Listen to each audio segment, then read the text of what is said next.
ตาดีเฮ็ดการวิปัสสนาตราตาดีเลยมรรคผลนิพพานนั่นว่านั้นมันก็มีไว้ปักเปิงมัน5 อันเนี่ยเฮาโยกีติเลยฮู้ไว้หมาย1ผู้หลียิงสำหมาย2ยำถ่อมยินธรรมหมาย3đâm giờ trang nộp mai xì tục tuy đủ sở mai hà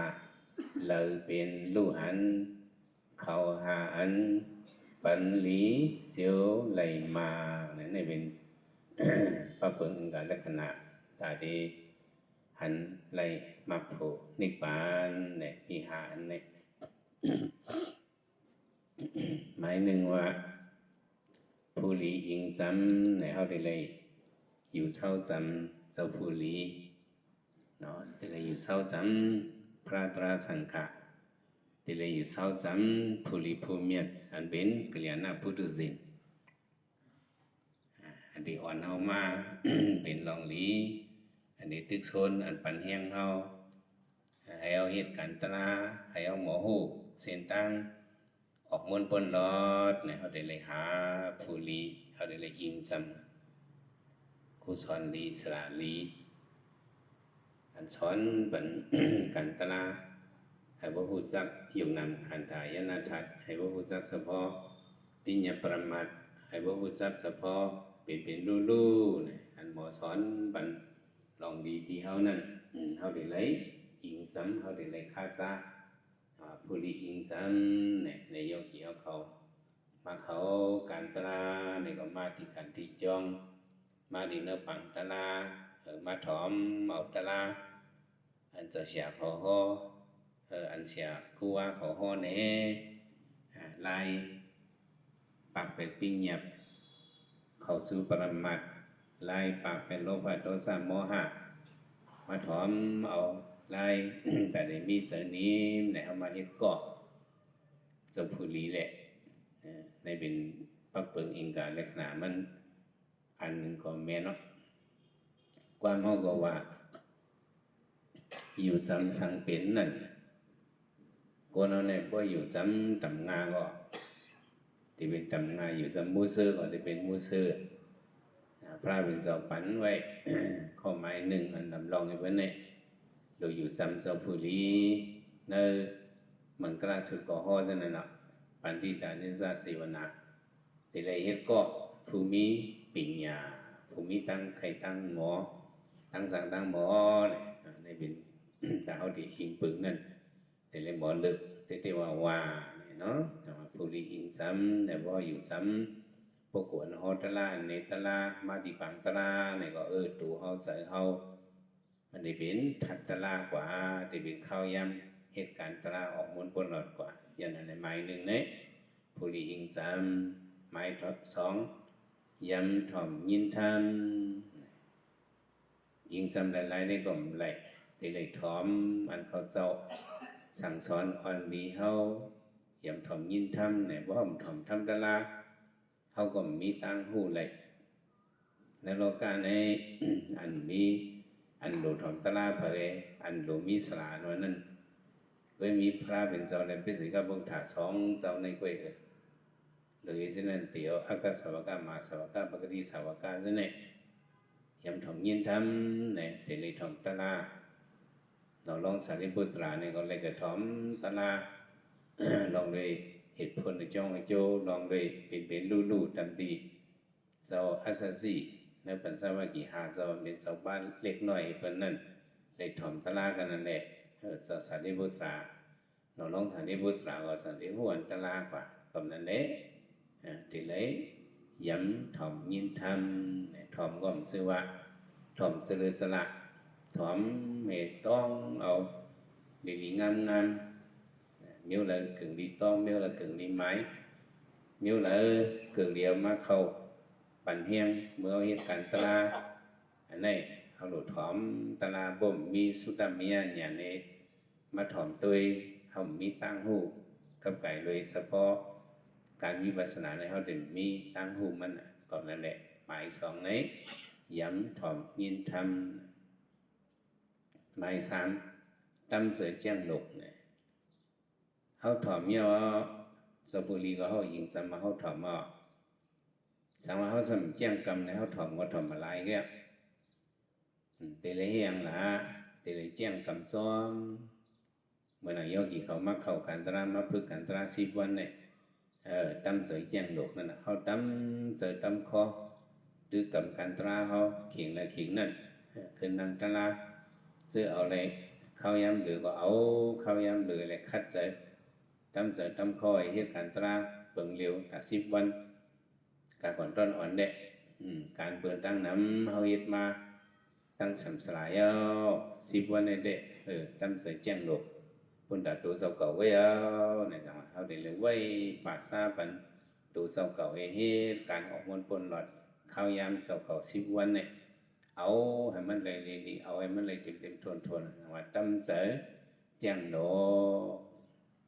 เมื่อเหตุการณ์ตรานั้นติเลยมีหนกมันก็ป้ามาแถมหนกนั่นบอกว่าหนกนาตื้อตันตื้อตันต่อห้างละตื้อตันต่อตะลานั่นนะเนาะก็ตื้อตันต่อคนต่างซื้อต่างก็อะไรมันเข้มตื้อตันต่อตะลาเนี่ยเอามือบ้าเขาขึ้นเอามือเขาได้ตื้อดมมือรู้ว่าไม่ได้เป็นเหือมันจิบมันตอนนี้สองเดียห้าสองเดียหยัดเดียทำเสียงแจ้งหนกเอาหนกตึกเอาเนาะพอหนกตึกในใดก็บอกว่าวิริยะเขาก็เข้ามาแห้งเหยียดขันติเขาก็แห้งเหยียดมากตั้งคัดเจเขาก็เหยียดมากtâm sở chàng độ thì lại tâm sở chàng độ hết vô vô là mình lại cảnh ta la này thì suốt mình nắng quả nâng mong lửa sóng mong lộ nộp tức ao mình là thì hú phải hú lại ngày tâm sở chàng độ thì lại chàng cầm phức hết xóm năng xóm quay tù nín quay trở nín nó có xím nhãn rồi lại mà เมื่อเกี่ยงกับนั้นเนี่ยมันก็จะมีการสมถะการวิปัสสนานั่นแหละการสมถะเนี่ยเป็นการเสนิมตาที่ให้เสนิมปมเสนิมินมาก็ปิญญาจะได้ออกมาอะไรเนี่ยนะทำเสแจ้งโลกตกด้วยตัวเสือแบบนี่การวิปัสสนาเนี่ยแหละมันเป็นการนั้นติเลยด้วยในตัวขันธ์เขาในกุ้ยหาตลาญาในตัวนี่แหละthì này tôi thì nơi tù hôm nay quay tục tôi tù sở này tôi thì tù của tù bên tù lu tôi thì sở có giờ bên sở lu hạt ta la nhà nơi tù này này tìm lại cả tôi dùng đăng nọc tìm lại cả tôi dùng đăng nọc tìm lại cả thòm xiềng dùng xưa nan tìm lại hết cản ta la nó nên đế tục tôi tù sở này thì này tôiที่ตัวที่เสือเนี่ยเทียบตัดว่าเป็นตัวเลยเสือนั่นก็บอกว่าอันเขาเอามาสักอย่างที่เขาเอามาตั้งสำสาว่าเป็นตัวเก่ามาคิงในยังใจนั่นเมื่อนั่งกันตราเดมมีมีตัวเสืออยู่นำสองปางเลยว่าตัวด้วยตัวเสือเนี่ยบอกเอากอกเบ็ดที่เอาตั้งหูสุดทำมีอะไรอย่างนี้งอกกอกเบ็ดเนี่ยทำมาเฮ็ดด้วยเดียวเนี่ยสิ่งที่มีอย่างทำวุ่นจอมอันมานั่งกันตลาดเดี๋ยวนี้ภาวนาไม่อย่างพึกเพด้วยเนาะทำเสกยังหลงให้พึกเพด้วยมันเจ็บมากก็มันก็ติดว่าเป็นเก่าเจ็บมันสิเก่าเฮ็ดเจ็บเนี่ยมันสิเก่าเนี่ยมันสิเจ็บมันเป็นเฉพาะตลามันเป็นสภาวะตลาเว้ยมันโผล่มาซึ่งคือก็เดี๋ยวไว้วางเสริมหนังหืมเต้อเนิ่มเต้อหนังเฮเปิดด้วยกว่าเนี่ยเขาตั้มใส่เขายังโดดตกด้วยที่ตัวที่ใส่ไว้หมายฮะเราเป็นลูกหันด้วยตัวด้วยใส่เนี่ยก็มันชื่อว่าที่กับด้วยหลายๆก็มันจะหันเป็นลูกเราเป็นลูกหันเนี่ยด้วยก็เราเรียกเราเป็นลูกหันดูแลหันเป็นลูกเนี่ยมันจะเป็นมาญาณวิปัสสนาเขาเราเป็นลูกหันก็เราบอกมาเอาหลบพึกด้วยให้มันหันเป็นลูกตีหันอันเล็กๆน้อยๆกว่ามีดันปลายเข็มเหี่ยวคมลิลิต